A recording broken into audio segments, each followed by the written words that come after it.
मामला फिर गड़बड़ा रहा है, फिर ऊपरी स्तरों पे टिक नहीं पा रहे। और आज शुरुआत हुई थी फ्लैटिश नोट पे और उसके बाद बढ़िया मूव्स बनने शुरू हुए थे। एक समय भारतीय बाजार ऑलमोस्ट आधे % का उछाल था, बढ़िया एक तरफा तेजी चली गई।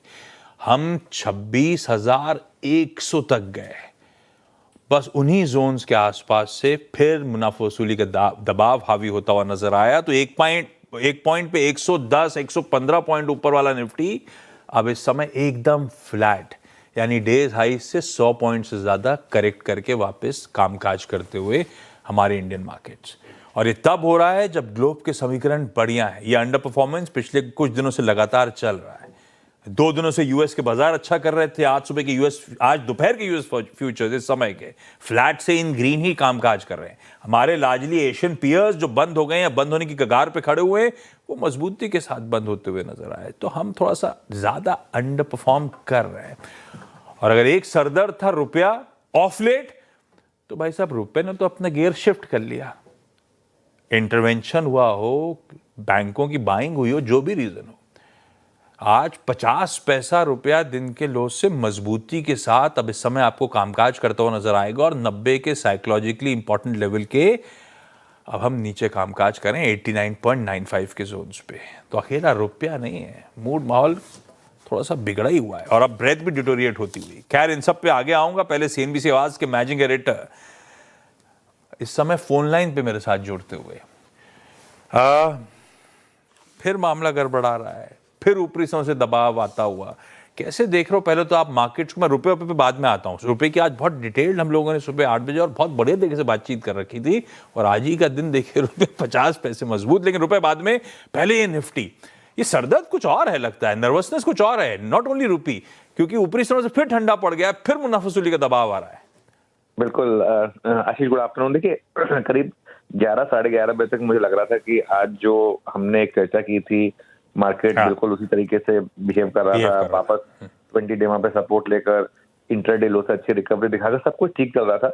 लेकिन जो पिछले 1-1.5 घंटे में गिरावट आई, और जैसा आपने बोला, एक्चुअली उस समय तो रुपए में बहुत शानदार रिकवरी रही। तो ये मामला क्लियरली कुछ और है। और शायद ये एक करेक्शन है, छोटी मोटी करेक्शन है, सही। और शायद मार्केट एक बार के लिए 20 डे मार्क को तोड़कर शायद उसके भी नीचे 100-150 पॉइंट सेटल हो, इसकी प्रोबेबिलिटी बढ़ रही है। और जिस तरीके से आज बैंक निफ्टी गिरा है, वो थोड़ा सा एक आपको ये इंडिकेशन दे रहा है कि शायद मार्केट को थोड़ी सी नर्वसनेस अब आरबीआई की पॉलिसी को लेकर भी है, कि शायद पॉलिसी में मार्केट को इस बार रेट कट ना मिले, जो मार्केट ने पहले प्राइसिंग कर लिया था। लेकिन मेरा मानना अभी भी यही है कि अभी भी मार्केट ने कोई आपको ऐसा ब्रेकडाउन नहीं दिखाया है। देखिए ये सब, इससे जस्ट पहले आपको याद होगा हमने बहुत बड़ी रैली भी देखी थी। लोग बहुत जल्दी भूल जाते हैं, पिछले बुधवार को हम निफ्टी पर 300 पॉइंट ऊपर भी थे। तो ऐसी मार्केट में ठीक है, ये रोडिंग बुल मार्केट नहीं है। हमने बार बार बात की है कि ये ट्रेंडिंग अपवर्ड मार्केट है, जिसमें बीच बीच में डिक्लाइनिंग फेजेस आ रहे हैं। ये एक डिक्लाइनिंग फेज है, लेकिन हाँ, जो आज का प्राइस एक्शन है वो डिसअपॉइंटिंग है। मतलब अगर रिकवरी ना होती और हम सुबह से ऐसे होते, वो चलता है एक बार के लिए, लेकिन रिकवरी हुई और रिकवरी जिस तरीके से फेल हुई, वो थोड़ा सा आपके लिए एक सरदर्द का सबब है। अब देखते हैं आखिरी के 1.5 घंटे में क्या होता है, अगर वापस एक रिकवरी होती है नहीं। लेकिन अभी तक का प्राइस एक्शन डिसअपॉइंटिंग है। हाँ, प्राइस एक्शन डिसअपॉइंटिंग है। रिकवरी जो आ रही थी, रिकवरी फेल होती हुई स्क्रीन पे। 20 डेमा भी हो सकता है। वैसे इंट्राडे में कल भी वायलेट हुआ था, क्लोज उसके ऊपर हुए थे। 20 डेमा मोटा मोटी आप कह रहे हो 25,950 के आसपास के जोन है ना? हाँ, उसके आसपास। और अगर उसके नीचे स्लिप हो रहे हैं तो कोई दिक्कत बढ़ती हुई नजर आएगी, ऐसा मानूं क्या? उस लेवल पर नजर रखूं, उसके बाद बिकवाली के मौके ढूंढूं, ऐसा नहीं? 25,800 तक मुझे लगता है कि देखिए इंट्राडे में तो बिकवाली के मौके हमने बात की है कि इंट्राडे में दोनों तरफ के मौके हैं। आज सुबह बात हुई थी कि रिकवरी जहां फेल हो, वहां पर आप चाहें तो फर्स्ट आवर के स्टॉप के साथ आप सेल भी कर सकते हैं। फर्स्ट आवर, वो फर्स्ट 2 आवर हो गया, तो वो इंटैक्ट है अपनी जगह पर। लेकिन पोजिशनली मेरा ये मानना है कि पोजिशनली अभी भी मार्केट में वो एक पोजिशनल शॉर्ट नहीं ओपन हुआ है, क्योंकि 25,800, 850, 900 यहाँ से कहीं से भी घूम सकता है मार्केट। हाँ, 25,800 के नीचे अगर सेटल हो गए तो फिर ये बड़ी वाली करेक्शन हो सकती है, जो मेरा अभी बेस केस नहीं है आशीष। ठीक है, वो ज्यादा इंपॉर्टेंट 25,800 के लेवल्स, जहां ऊपर चढ़ते वक्त बहुत अड़चन आई थी, वही on the way down side एक बड़ा जोन है। अगर वो वायलेट हो रहा है तो दिक्कत बढ़ेगी, और अभी वो दिख नहीं रहा है। अभी उसकी बात करने की, उसका टेंशन लेने की जरूरत नहीं है। लेकिन फिर भी वो लेवल्स अपने जहन में रखिएगा। आप सही कह रहे हो, करेक्शन का फेज है लेकिन थोड़ा सा परेशान कर रहा है। अच्छा, थोड़ी सी इनडिसाइसिवनेस है बाजार में। हमारी आवाज की एमपीसी जब बैठी थी तो वो भी यूनानिमसली ये नहीं कह रहा था, जो पहले कुछ दिनों तक सब मान के चल रहे थे कि दरों में कटौती गिवन है दिसंबर में, वो अब गिवन नहीं है। अब ऐसा लग रहा है एक परफेक्ट वो कहते हैं ना स्क्रिप्ट तैयार है, देखते हैं आउटकम क्या आएगा। लेकिन आपका टिल्ट अभी भी 25 बेसिस पॉइंट की तरफ है, ऐसा मान के चलूं? ये हम लोग मोटा मोटी माने कि ज्यादातर बाजार के दिग्गज ये प्राइसिंग करके चल रहे होंगे? देखिए, मेरा ये मानना है कि गवर्नर साहब ने जिस तरीके से वो रूपरेखा तैयार की हुई है उसमें रेट कट की सेंस बनेगी। क्योंकि देखिए, आप एक चीज समझिए कि हमारा जीडीपी नंबर भले ही 8.2% आया हो, लेकिन नॉमिनल जीडीपी काफी कम है क्योंकि इन्फ्लेशन 1% पर है। तो एक नॉर्मली ये होता है कि आप चाहते हैं कि नॉमिनल जीडीपी जो है आपका वो 13-14% हो। उसमें ऑब्वियसली आप चाहते हैं कि इन्फ्लेशन बिनाइन रहे, करीब 4-5% और बाकी जीडीपी नंबर आए। तो उस हिसाब से मुझे लग रहा है कि अभी भी स्कोप है आशीष एक रेट कट का।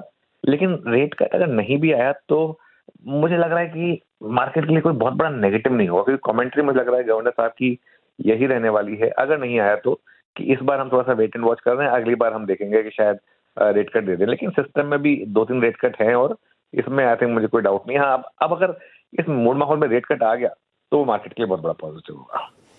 चलिए देखते हैं। उसके लिए तो कल डिटेल कवरेज सीएनबीसी आवाज पे हो रही होगी। सुबह 10 बजे गवर्नर साहब आएंगे, उससे 15 मिनट पहले से आवाज पे बातचीत शुरू होगी और इस देश की सारी प्रोमिनेंट वॉइसेस, अर्थशास्त्री हों, मार्केट वॉइसेस हों, बैंकर्स हों, बॉन्ड मार्केट के पार्टिसिपेंट्स हों, सब आवाज पे होंगे सुबह। तो पॉलिसी बढ़िया तरीके से हम लोग डिकोड कर रहे होंगे आपके लिए।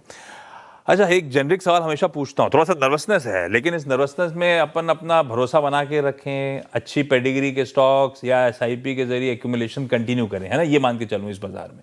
इसमें तो कोई डाउट ही नहीं। आज भी देखिए आप, मैं एक एग्जांपल बार बार लेता हूँ। आप देखिए हीरो मोटोकॉर्प आज भी फ्रेश 52 वीक हाई लगाया है इसने आशीष। औरोबिंदो फार्मा देखिए आज का हमारा स्टॉक था, वो भी आज चला है। तो ऐसा नहीं है, मतलब इंडिविजुअल स्टॉक्स में तो आज भी आप देखें तो अच्छे मौके आपको मिल रहे हैं। अभी कुछ स्टॉक्स हैं वो खराब मार्केट में भी चलते हैं, जैसे कि हीरो मोटोकॉर्प। कुछ स्टॉक्स हैं, चाहे तेजी हो या मंदी, केम्सटेक जैसे स्टॉक हैं जो आज भी गिरा हुआ है 5-5.5%। तो स्टॉक स्पेसिफिक मूव्स तो आपको हमेशा अच्छे आपके फेवर में मिल ही जाएंगे, मार्केट कैसे भी हो। और आज सुबह जितने काम के स्टॉक्स पे बातचीत हुई, अभी हेडलाइन में मैं मेंशन भी कर रहा था, सब में क्या बढ़िया मूव्स आए। जिस तरह की बातचीत हुई वैसे ही वो मूव्स देखने को मिले। एक हमने आईटी की चर्चा करी थी सुबह, मेरे ख्याल से आईटी दिग्गज स्टॉक्स तो मेंशन भी कर रहे थे सुबह। आज फिर कल के अच्छे मूव्स के ऊपर आईटी देखिए, एक बहाना बन गया रुपया। अभी तो सेंटिमेंट पॉजिटिव तो है ही है, खैर अगर परसिस्ट करेगा वीकर लेवल्स पे तो इवेंचुअली धंधे पे भी फायदा होगा। लेकिन अभी सेंटिमेंट्स हावी हैं, लेकिन सुबह बातचीत एकदम सटीक थी। इकलौता इंडेक्स जो आज फिर चमका खड़ा हुआ है, 1.25% की मजबूती के साथ कामकाज होता हुआ। पर आईटी शायद चला भी नहीं था, अंडर ओन्ड भी था, बाकी कुछ चल नहीं रहा है, तो शायद चैनलाइज फ्लोज इस तरफ हो रहे हो। आईटी की ये जो थोड़ी बहुत of late outperformance is here to stay, ऐसा कहोगे आप क्या? देखिए, आईटी में बहाना मिल गया, जैसे आपने बोला, रुपये की वीकनेस की वजह से। लेकिन आईटी में कंफर्ट है वैल्यूएशन का, खासतौर से लार्ज कैप आईटी में, और मिड कैप आईटी में कंफर्ट है अर्निंग्स का। तो मेरा इवन बिफोर दिस रुपये वीकनेस मेरा व्यू तो ये रहा था कि आपके पोर्टफोलियो में थोड़ा एक टेस्ट होना चाहिए, जैसे कहते हैं टेस्ट ऑफ सॉल्ट, वैसा होना चाहिए, एक पिंच ऑफ सॉल्ट होना चाहिए आईटी का, क्योंकि वो आपको एक हेज प्रोवाइड करेगा अगेंस्ट एवरीथिंग। तो उस पर मैं इंटैक्ट हूँ। ओवरलोड मतलब बहुत ज्यादा पूरा पोर्टफोलियो आईटी स्टॉक से नहीं होना चाहिए, लेकिन 20-25% आपके पोर्टफोलियो का आईटी प्लस फार्मा होना चाहिए। और शायद रुपये की वीकनेस इस समय एक एज अ ट्रिगर काम कर रही है आपके लिए। परफेक्ट। अच्छा, फोन लाइन पे इसलिए जुड़े थे क्योंकि आपकी तबीयत नासाज है।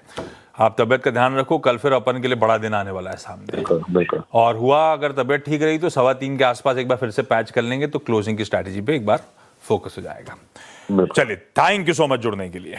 अच्छा, अब आइए जरा